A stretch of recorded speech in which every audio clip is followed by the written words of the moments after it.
Hey B, in our last episode, we talked to some of our viewers about what they wanted to see in future episodes. So I think we should put some of that in place today. What do you think?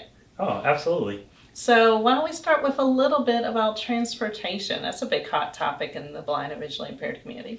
I believe so because it provides its ups, its downs. It allows those to be independent, but it can also cause some frustration. It can. So today, Boldly BVI is on the move, and we're going to talk a little bit about all of that. So stay tuned.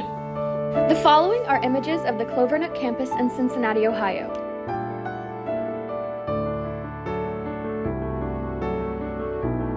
Clovernook's logo, the Boldly BVI logo. Welcome to another episode of Boldly BVI. I am your host, Brian Anderson. I am wearing a gray Boldly BVI t-shirt with black writing and the braille in black as well. I am wearing locks of two-strand twists, and I am very happy to be here to talk about our latest topic today. And hey, I'm Stephanie. This morning I've got on a purple Boldly BVI shirt with the black writing in the braille underneath it because purple's, my favorite color. Mm-hmm. So you've got to be able to have bold in your favorite colors at the same time. Mm-hmm. And so today we are excited. We're talking about something that most individuals with blindness, visual impairment kind of shy away from, but there's a lot of reasons why you shouldn't. And so hopefully some of all that will come out today, right? Right. So, B, let's kick it off.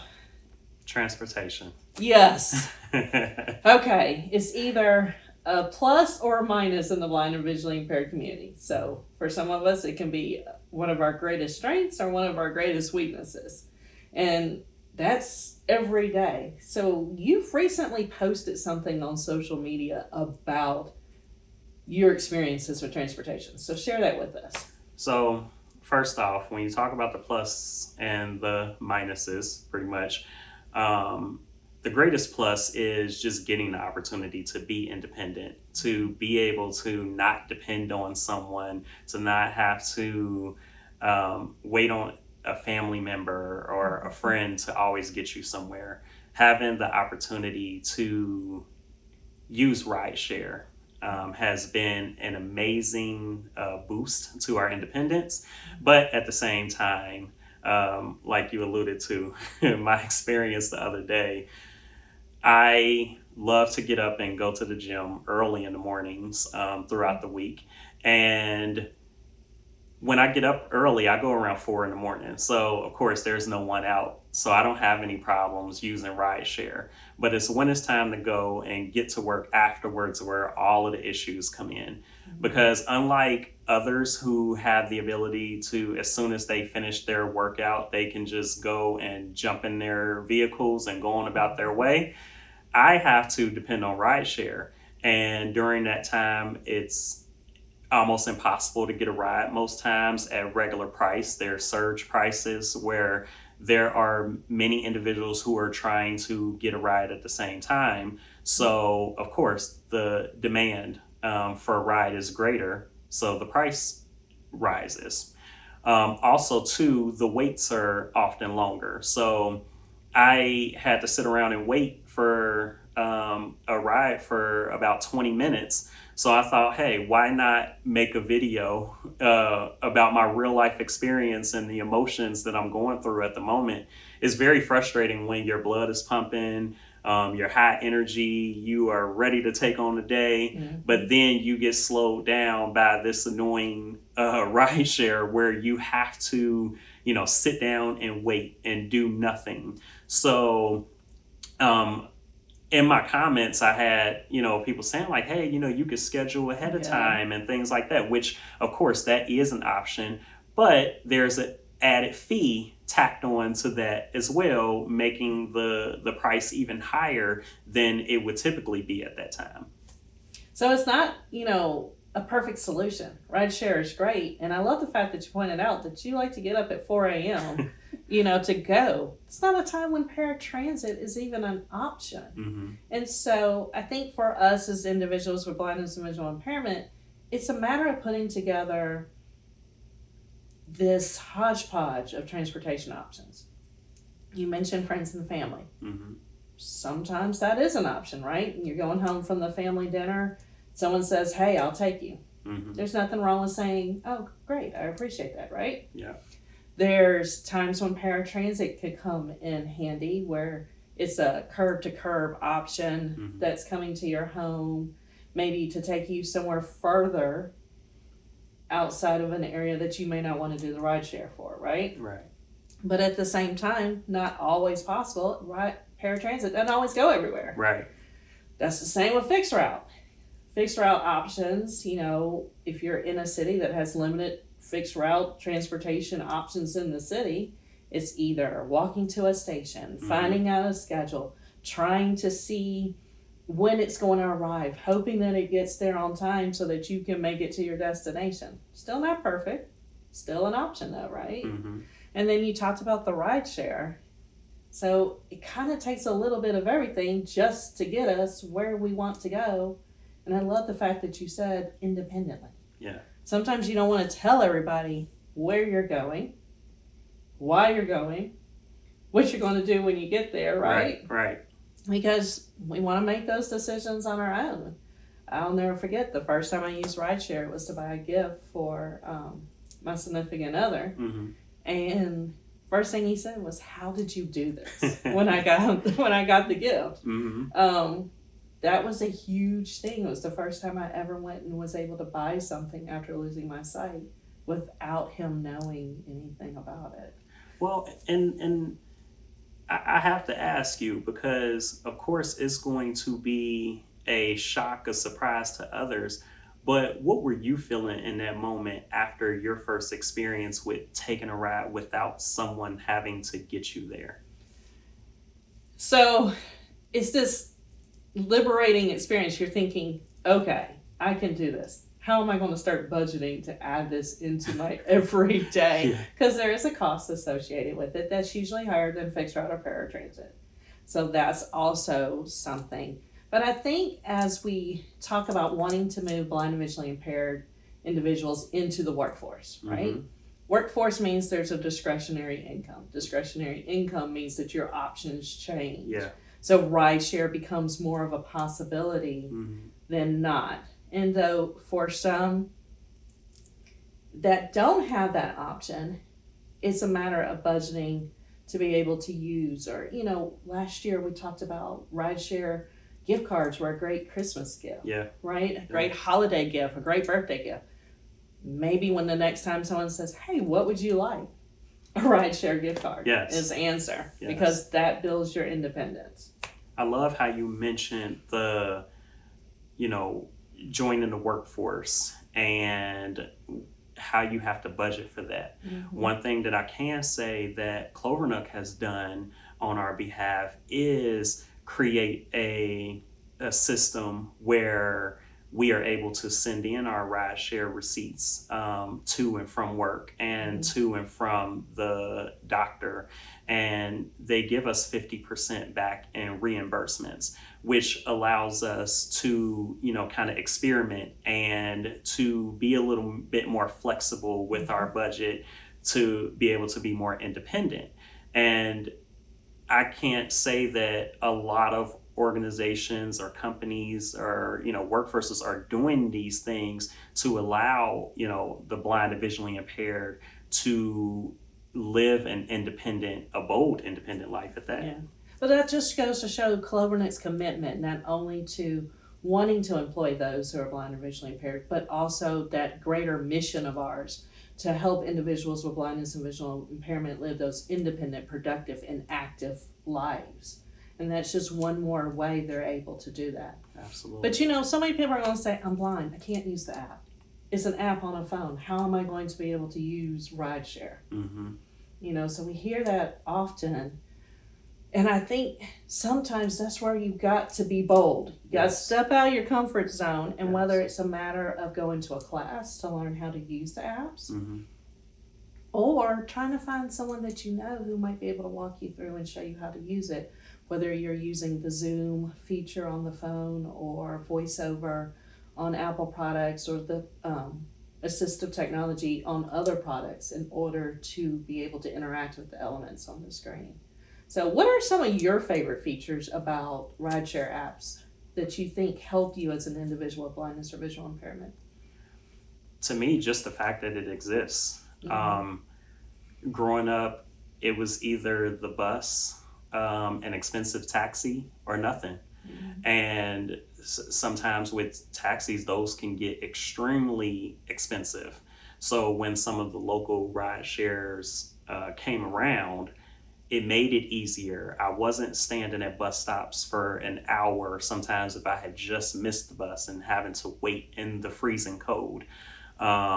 Just having that ride share option to where, hey, I can jump right in and go. I can stay in my designated area and get ready. It has a time frame where it says, hey, it's only 5 minutes away, it's only 7 minutes away. Mm-hmm. And even though I kind of voiced some frustrations with that earlier, there's also a added bonus to having that available as well. You're able to see a picture of the driver. You are able to see what the car looks like, what type of car you're going to be getting in. And if anybody is like us, where you may be traveling with your children, you can show your children so that way, around this time of the year where it's getting dark earlier, your children who have a lot better sight can kind of help you navigate, because what is worse than walking up to the wrong car and opening the door? I think that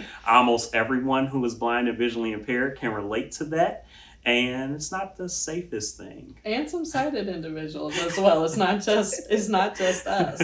But one of the things I think I'm always asked is, how do I do that when my children aren't with me? How do I identify the car? You and I've had this conversation. And so there are safety features built into the apps. What are you using? So for me, there is a setting that you can turn on where you can assign a PIN number, a random PIN number. It changes for every ride, but that ride can't start until the driver puts it in and it matches. So for me, not being able to see a driver, read the license plate, I always want to make sure that PIN is active, because I have stepped up to the wrong car.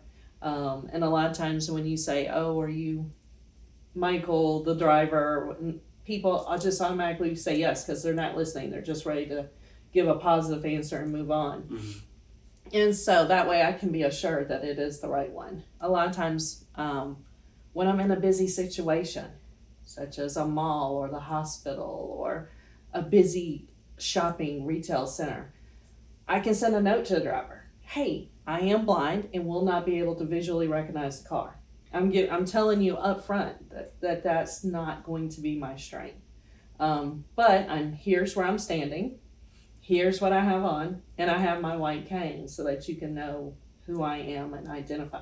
And it's amazing. A lot of times people are like, oh my gosh, I wouldn't have known. How do you use it? It starts this great conversation about, what do you do? Why are you here? How are you doing it? It's another way to share some awareness just in a simple rideshare app. And so for those who may be afraid, because that's what we come across all the time. Oh, I'm not using rideshare because I have no idea who this person is and who that person is. Like you said, it has simple safety options that are easy to get to, where if there is an emergency, there is a button you can press. If you feel like you're having a hard time locating your driver, you can send a message, or it allows you to make a call. There are a lot of ways to be independent and also while remaining safe. What would you say, and I'm kind of putting you on the spot here, but what would you say to those individuals who are afraid to, we have a lot of people who are afraid to put their card information and things like that on there. What would you say to them? Because sometimes I think that to get around being independent, to get around being bold, we will find little reasons to not do something. What would you say to people who use those as reasons not to be bold? So there's always some drawbacks, right? There's always some trade-offs in order to be independent. And that's whether you're blind, visually impaired, whether you're living, right? So these rideshare apps, they don't want anything to happen to your payment information. Mm-hmm. I mean, they're holding on to payment information of millions and millions of customers worldwide. That's their bread and butter. Mm-hmm. They have encryption in place to put your card number in.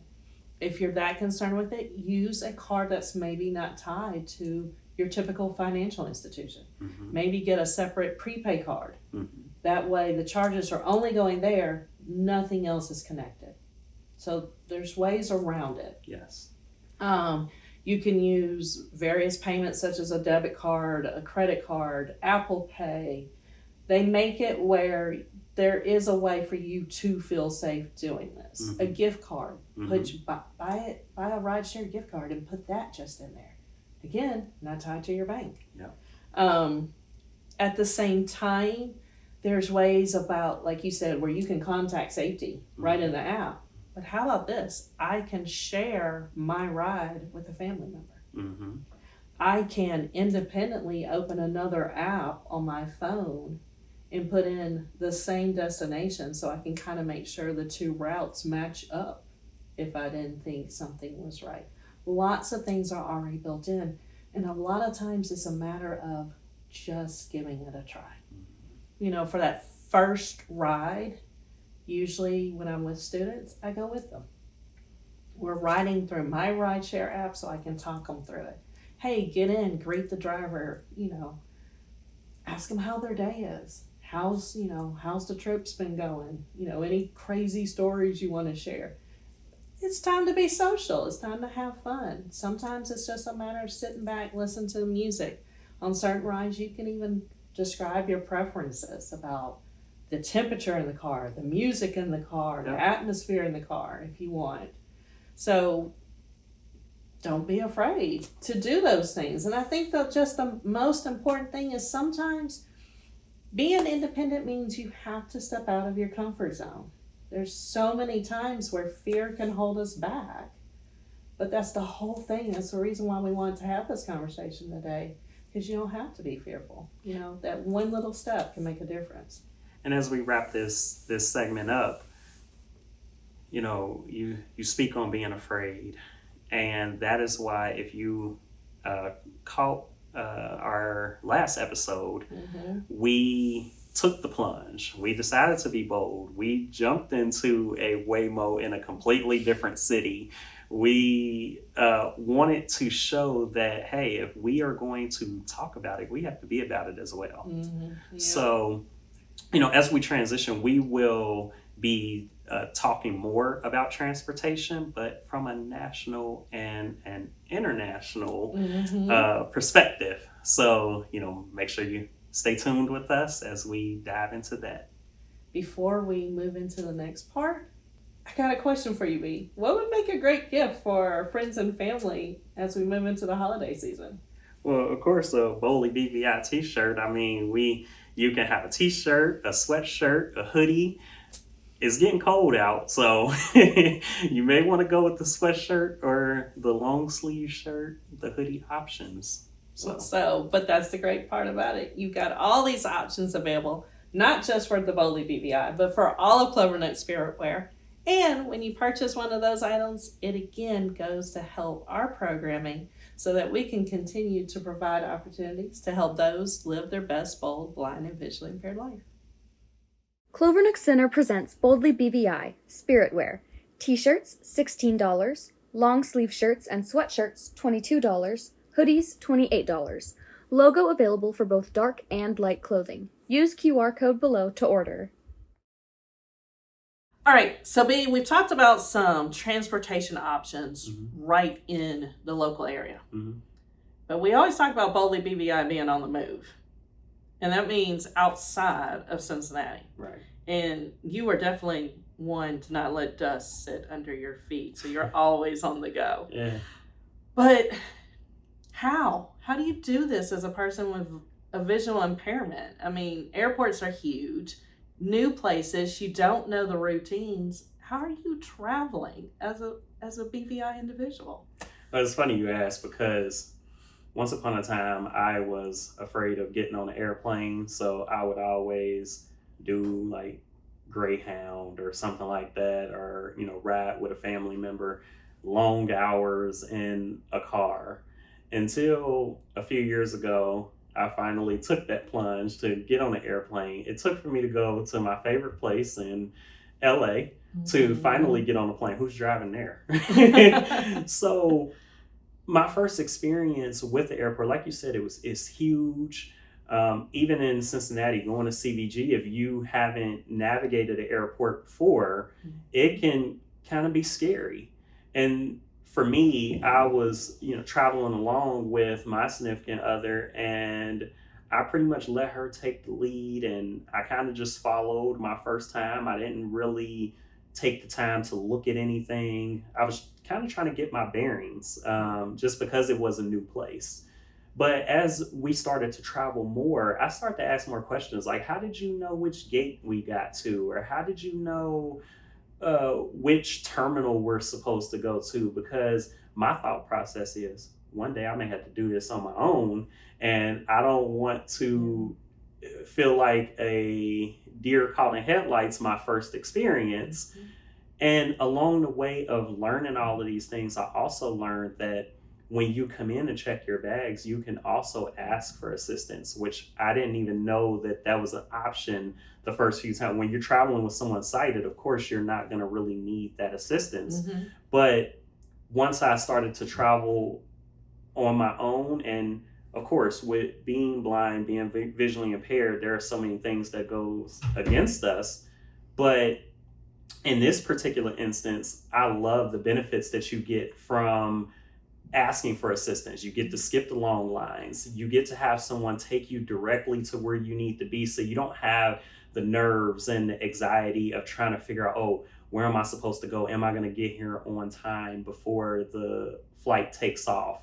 And you also get to board the plane before everyone else, so you could take your time to be able to get to your seat without someone rushing you, or you having to figure out, okay, the numbers may be small on a plane, which row I'm supposed to be in.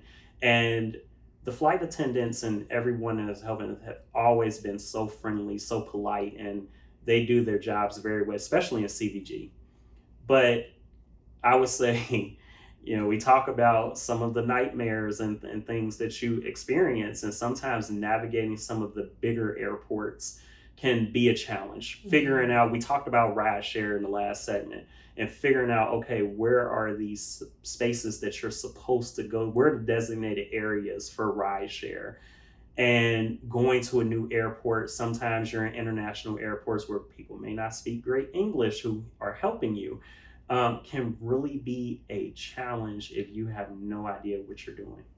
Yeah, but that's where that assistance will come in, because they'll take you even to places like the rideshare, right? Absolutely. And so, all right. So you decided to take a trip. Yeah. And I love that you said the first time you went with someone that you knew. Mm-hmm. And I think one of the things that individuals with blindness and visual impairments that I've heard talked about and shared is, I don't want, when there's a work trip, I turn that down because I don't want to travel by myself. And see, you're cutting that portion of your job out when you don't want to travel. So now that you've experienced travel, it's okay to go on a work trip, right? Be able to do these things with either colleagues or by yourself. Absolutely. So you've opened up a whole new avenue. So you get to the airport, you've got help going to the plane. Yeah. What about your luggage? Well, I mean, how do you find your luggage? I guess what? I mean, you just keep it with you, right? Well, of course, I'm doing like everyone else where I'm checking my bags. I take me a backpack onto the plane, but there's always, for me, the nervousness about finding my luggage. And I remember the first time that I traveled alone, and I couldn't figure out, okay, in baggage claim, there are so many different places that you can go to find your luggage. And I remember standing at the wrong one for a long period of time until finally realizing, using my magnifying glass on my phone, that I was at the wrong, baggage claim. And so they had taken my bag and put it in some room. They had taken my suitcase, they put it in a different room, and I'm looking all over, and I finally realized, okay, I have to go here. And I remember sharing this story with you, and you're like, you need to get an AirTag. You need to get an Apple AirTag, because it's not only good for finding your luggage if it's lost, but it's also good for, there's a feature in Find My where you can play a sound. Mm-hmm. And so I remember the next time after I had my AirTag, I played the sound, and the beeping noise was coming, and it was coming around. And I'm like, oh, here it is. I'm like, this is the easiest experience that I had with finding my luggage. Mm-hmm. I know you in particular recommend to those who are blind, visually impaired, and even sighted to take a picture of your luggage, so that way when you're receiving assistance, you can show them that picture on your phone. They can easily locate where your luggage is. You have also recommended making sure to, place some type of sticker or something with your information on it, so that way it's another, the more that you have at your disposal, the easier it is to locate your luggage. Yes, and the more you know about your luggage, the better. Mm-hmm. When someone says, hey, what's your luggage look like? I don't know. Mm-hmm.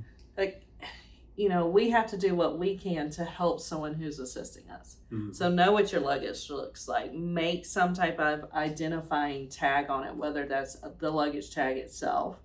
Mine's a great big neon green one with a huge S on it. Mm-hmm. I always think, I'll buy the newest color, but then everyone else is buying the newest color. Yeah. But what can I do to make the color stand out? So tying a bow to the handle of your luggage, wrapping it so that it's a great big red ribbon on there so that someone can identify it. I took the picture that you had created for me, made it into a vinyl sticker so it sits huge on the front of my luggage, so that it's real easy that I can show someone, hey, look for this picture. And then again, it's another identifying mark to help someone with my luggage. Well, I love that you talk about these different ways to locate your luggage. My question to you that I've faced before on my last trip, and I know many others have faced before, getting to the airport early. We already have to get there early anyways to, the long lines, especially when you're traveling early in the morning.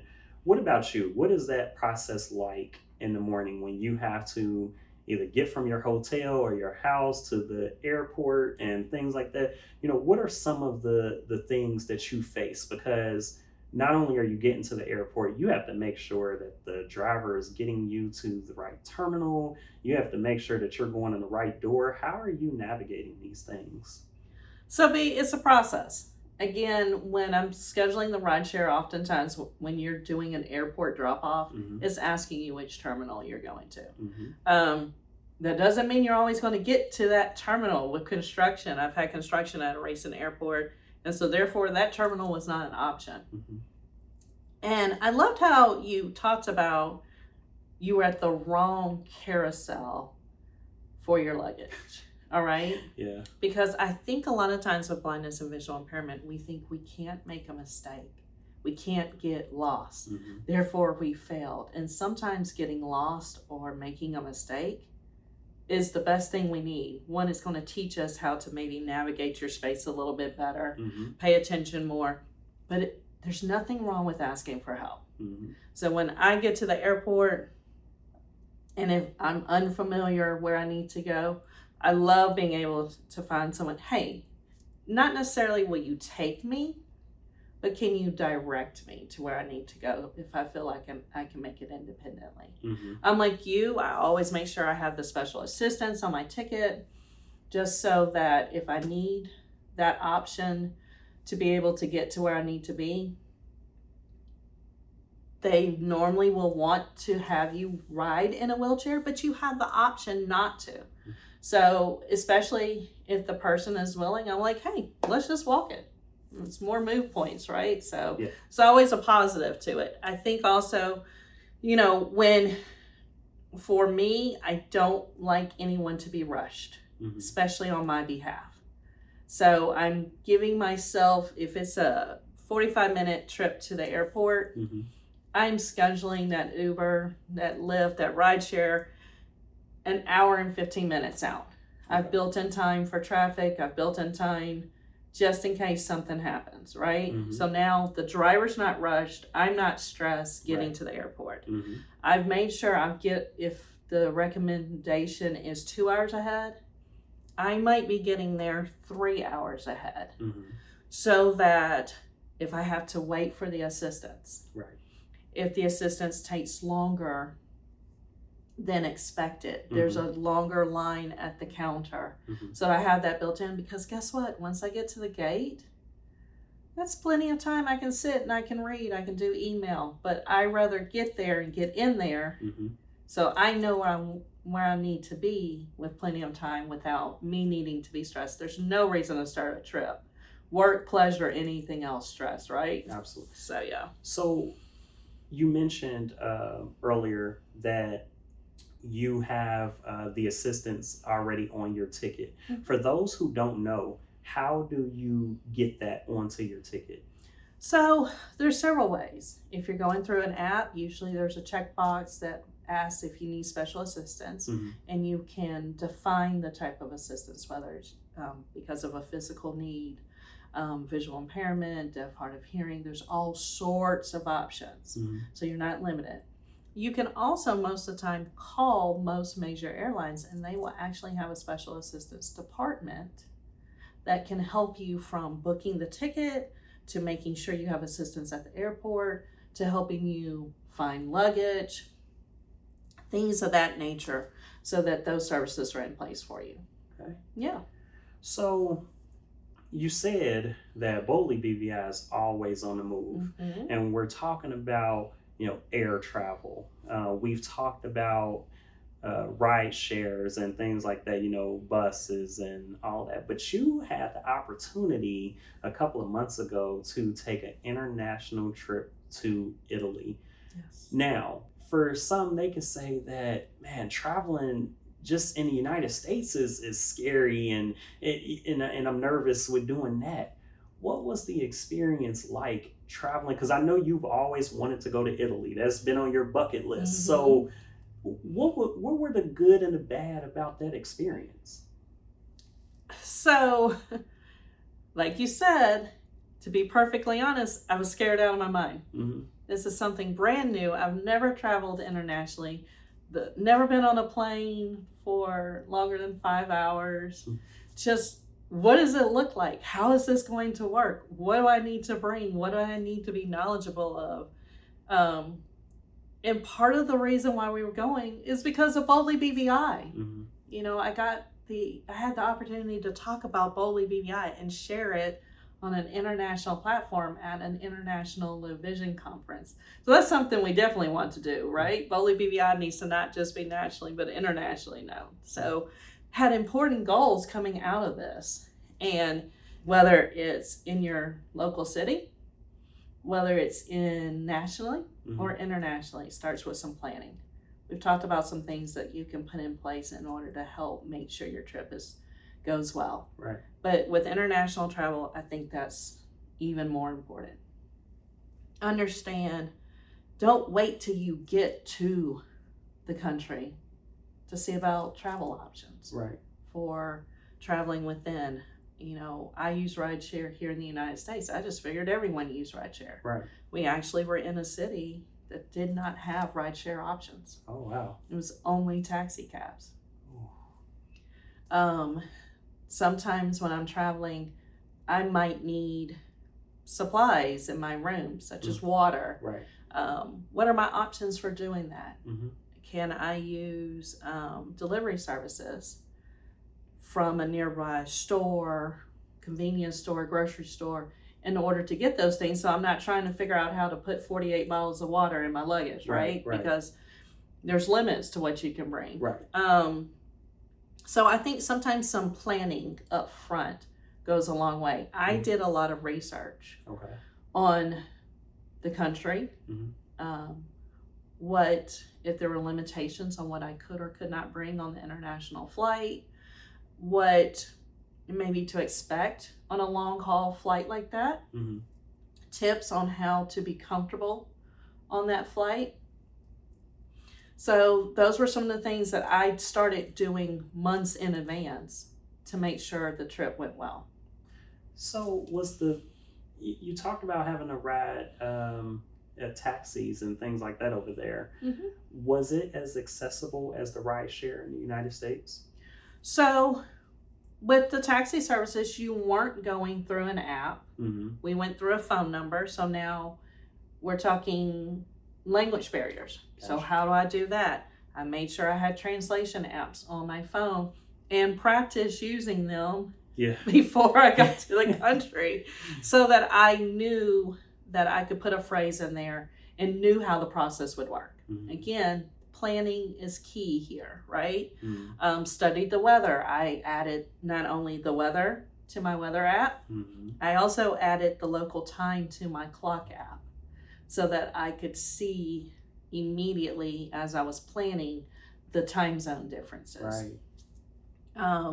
So again, using those features that I have available to me, it's just a matter of putting them in place.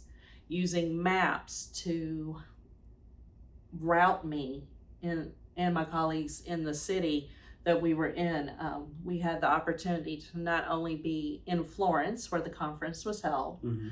but to travel to Venice and Torino and areas outside of Torino as part of it, because we also wanted to understand how could a person with blindness and visual impairment enjoy a trip that most people would think is built on site, but still be able to experience it and have fun. Well, I'm glad that you mentioned earlier about getting the opportunity to travel for work and how so many would be afraid mm-hmm. to take that plunge because it's like, oh man, it's a new city. What do I do? And it's amazing that you got that opportunity through Clovernook. Yes. You know, that is an amazing opportunity that the average person may not get to do. So with Italy being behind you now, the fact that you get to travel every time you come here to Cincinnati, you have traveled throughout the country, you've been on cruises, you've done different things like that. Is there one particular experience that you could point to where you could say, wow, this was maybe the best experience that I've had through transportation? We talk about the bad things, but what was one experience that you think of that was great and what made it so amazing? I think one of the things that I truly loved about being in Italy is really learning how to harness all of my senses in order to enjoy it. Mm. Part of what we were able to do in Italy was visit some of the local wineries and vineyards, mm-hmm. because that's what Italy is built on, food and wine. And it's not just, they're not just words for them. Right. It is a culture. It's part of their history, and it's how they interact with individuals. Mm-hmm. So it's not just a meal, it's a relationship. Mm-hmm.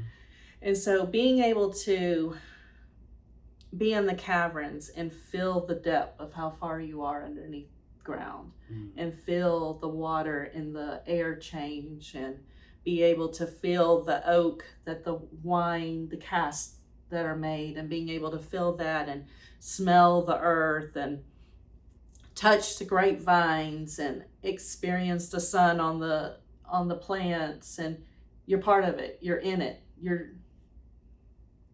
it's all around you. And then being able to experience what the fruit of the labor. So those were very cool experiences. One thing I tried to do in Italy was make sure that I did not have the same meal twice. And I tried to make sure I had things I had never had before, mm-hmm. so that I could fully take advantage of this opportunity. So being able to share Boldly BVI and Clovernook's work with self-advocacy was amazing, to talk to colleagues from other countries, but then to be able to tie that in with all these sensory experiences, it takes the word sightseeing to a whole new level. And all of this because you decided to be bold and take a leap into something that you had never done before. I had never taken international trips until this year, and now I've had 2 and planning a 3rd one. So you done been bitten by the bug now. So I think it's a matter of just learning, you know what? There's nothing that can keep me from being bold in my blindness or visual impairment except for me. Well, we definitely want to take a look at some of the sites that you got to experience in Italy. And after that, I will be sitting down with board member Liz Stock to talk about year-end giving and how you can help support Clovernook. Who said that being blind meant that I can't travel? So one of the great things about being bold with your blindness and visual impairment is being willing to experience new things. We are standing on the grounds of Eurostampa in this wonderful garden. We've passed tomatoes and varieties of eggplants and squash and apple trees and cherry trees and fig trees, you name it, it's here. And one of the most wonderful traditions we just learned about is Eurostampa takes and plants a tree for every one of its employees. And then should that employee's family have an infant, have a child, then a new tree is planted to celebrate that birth as well. Talk about a way to be bold in any part of your life, but especially being bold while you're blind and visually impaired. All right, as the largest producer of Braille, it's only right for Clovernook to be at the largest producer of wines, oldest vineyard here in the Alagna region here in Italy. So you would think that traveling out of the country for someone who's blind or visually impaired means that you're not going to experience anything. But you know what? Take a moment, add to your senses. So during this tour of the vineyards and winery, we've got to smell the roses, smell the grapes, smell the air that was in the caverns where the wines were, touch the casks. We've gotten to feel the mist down in the cool air where the cellars are. And not only that, but taste the products that the vineyard's able to produce. So it's a great way to add to your sensory vocabulary, your sensory experience, and it doesn't matter whether or not you can see it because you're all part of it right here. We are at a second vineyard, this time in the Lamora district of Italy. And again, it's a whole different experience. And one of the things that I have loved is that even though I'm blind, I didn't have to ask for the experience to be tailored to me because it already was as soon as I walked through the door.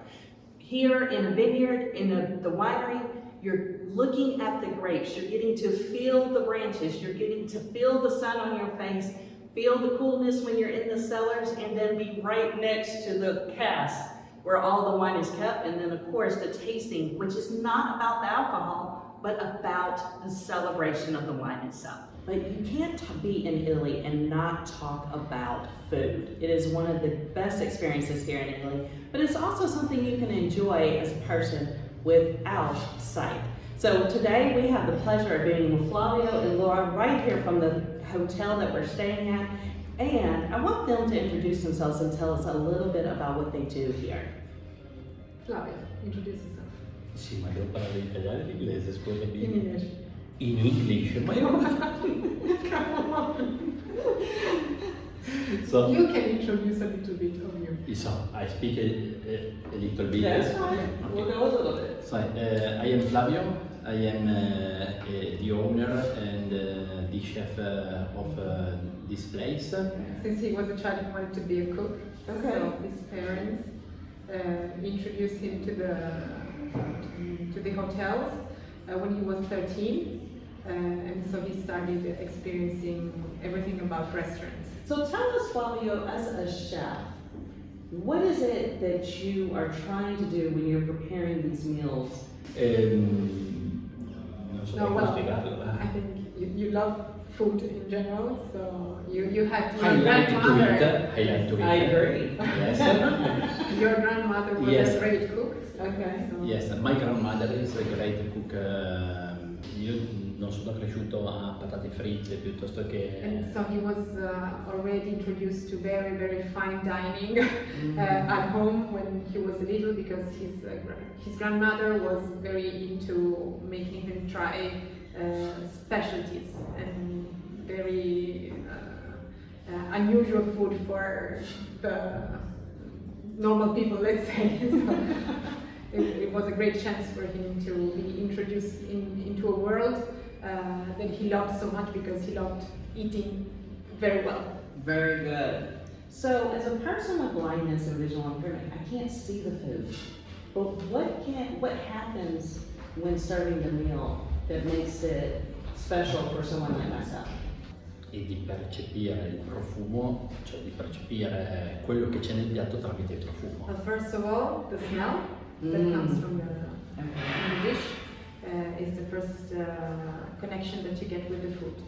For me is the most important, not the, come si dice? Not how it is served and presented in the plate, but the flour. but the flavor. Okay. So this is the most important things to him. So, but of course, it's important to have a nice plate to see. But the most important thing is that you cannot forget what you feel in your mouth. More than what you see. All right, well, we get to experience one of your wonderful meals tonight. Not just see it for my colleagues, but we get to taste it and feel it and see about all those things that help make that connection that makes food wonderful. So thank you for providing that experience for us tonight. So not only do people believe that those with blindness and visual impairments could not enjoy international travel, but why would I even want to stop at a museum if I can't see the art? But that's the great thing. So today we're at the Uffizi Museum, one of the oldest in the world, and they have found a way to make sure that even art can be viewed by those who are blind and visually impaired. So I'm here with Francesca, who works at the museum, and she's going to tell us a little bit about the accessibility that the museum has put in place so someone like myself can enjoy it. Yeah, in our museum we always try to find a way to let all people experience our work of art. For example, here we have two of the most important paintings of our collection that are remade in high level. Here are two high level paintings of the Duke and Duchess of Urbino, and as you can see, they are in high relief, and they also have a nice contrast of colors for blind people and low vision people. Then we also have the masterpiece of our collection, that is the Venus, here. Some days ago we used to put it in the room next to the original one, but nowadays we prefer to take it in our room to enjoy it more. And during our visit we make this experience with schools, with families, and also with blind and visually impaired people.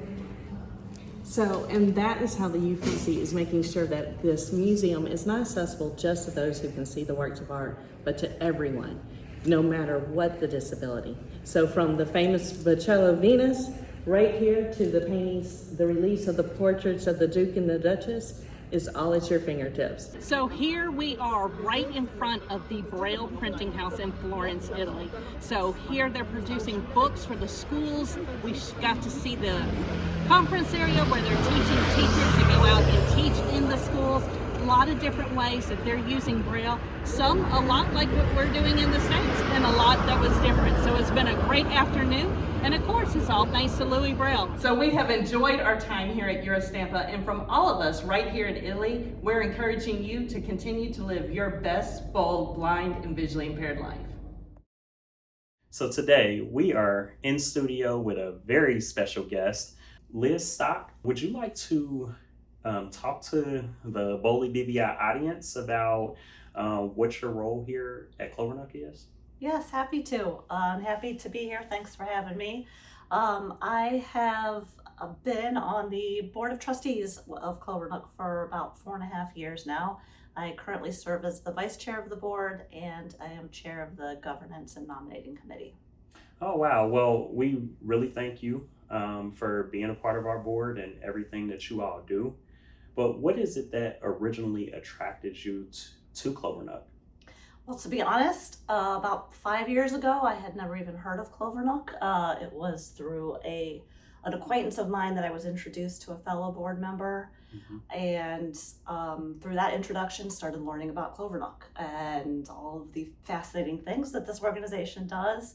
Of course, first off, I learned about the massive footprint of Braille production, that we are the largest producer of print Braille in the world, which just blew my mind that we have that right here in Cincinnati. But then on top of that, I really got inspired by the youth adaptive sports camps that Clovernook does. I mean, I went and watched blind and visually impaired kids playing tennis and enjoying that experience. And I know that Clovernook does adaptive sports for rock climbing and hockey, and there are so many more. And the work that Clovernook's doing with the arts to make museums, not just here in Cincinnati, but nationally accessible to people who are blind or visually impaired, through Braille or through the 3D printing. It's just exciting. And so not necessarily what brought me to Clovernook, but certainly what keeps me here. So you named so many things. Do you have like a particular favorite of what you've seen so far? I mean, those probably, because there are so much more. I think the couple that I named are probably my favorites. Okay. I also really appreciate how many blind and visually impaired people Clovernook employs here on its campus. So it's not just youth, it's people of all ages that are really enjoying the benefits of this great organization. I love that you mentioned that, because if not for Clovernook, I have no idea where I would be working. So shout out to Clovernook. Thank you for everything that you were doing. But today you are here to talk about a specific initiative that you're spearheading. Would you like to go in detail about that? Yes, I'm working with the fabulous staff here at Clovernook on the year-end giving campaign. It is a chance for everybody to make an unrestricted contribution to Clovernook to help it provide services and resources to the blind and visually impaired community. So when you say unrestricted, what does that entail? So unrestricted gifts allow Clovernook to direct the money to those programs and resources that need it the most. So you talk about the programs. Could you go into detail to what exactly the year-end giving is going towards? Yes, all gifts will support Clovernook's 5 key initiatives, which are tactile literacy, arts and accessibility, the Ohio Regional Braille Challenge, pediatric low vision clinics, and youth and adaptive sports and leisure. Amazing. So if someone is watching, listening to this podcast right now, and they want to get involved in the year-end giving campaign, what are the multiple ways that they can support Clovernook?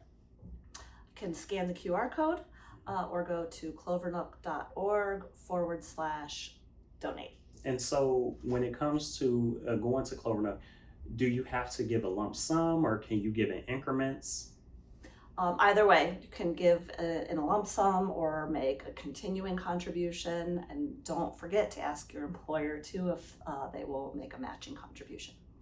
So, like Liz has stated, Clovernook is doing a lot of amazing things, but with us being a nonprofit, we aren't able to do these things without your support. So, like I tell you all to like, comment, share, and subscribe. Please tell someone about what it is that Clovernook is doing, share, and we will continue to grow as an organization. And so, with that being said, do you have any last and final thoughts? So Clovernook's programs and services depend on the generous support of donors. Your gift will make a lasting impact by strengthening Clovernook's ability to provide programs and services to the blind and visually impaired community. Well said.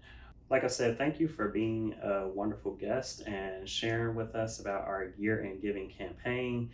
Everyone, please scan the QR code.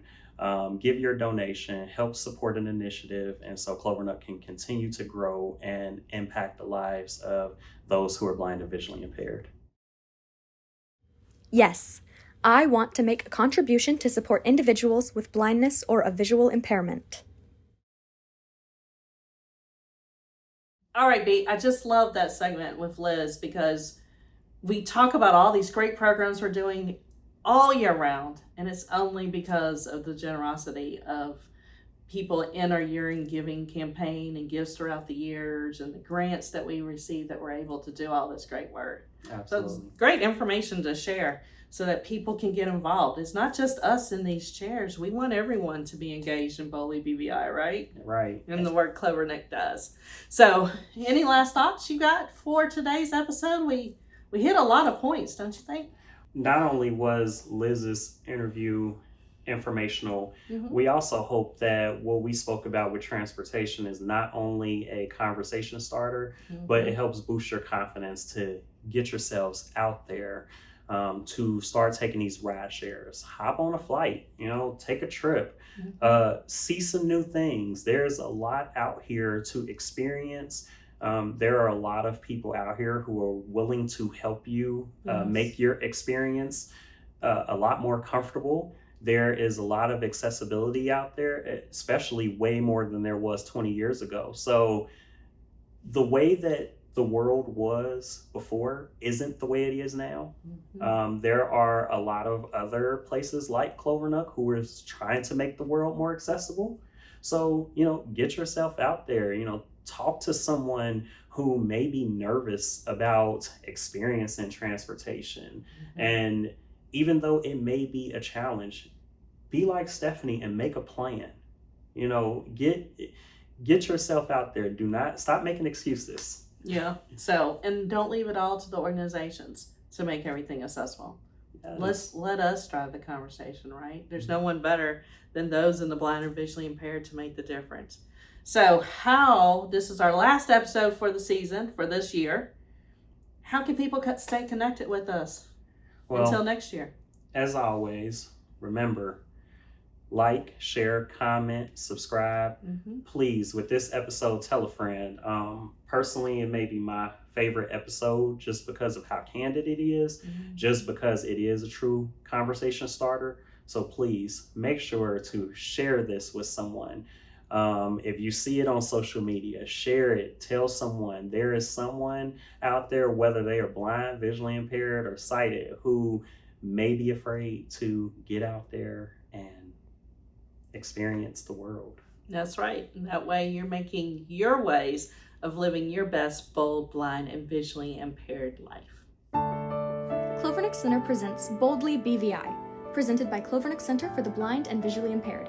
Share your feedback, comments, and questions to boldlybvi@clovernook.org. Boldly BVI appreciates and acknowledges guest Liz Stock, Clovernook Board of Trustees, co-hosts Brian Anderson and Stephanie Jones, producer Becca Shaw, creative team Becca Shaw, videographer, Oviante Magsby, music composition, Anne-Marie Lusk, voiceover/audio description, Helen Frenetti, graphic design, Cassie Israel, logo design.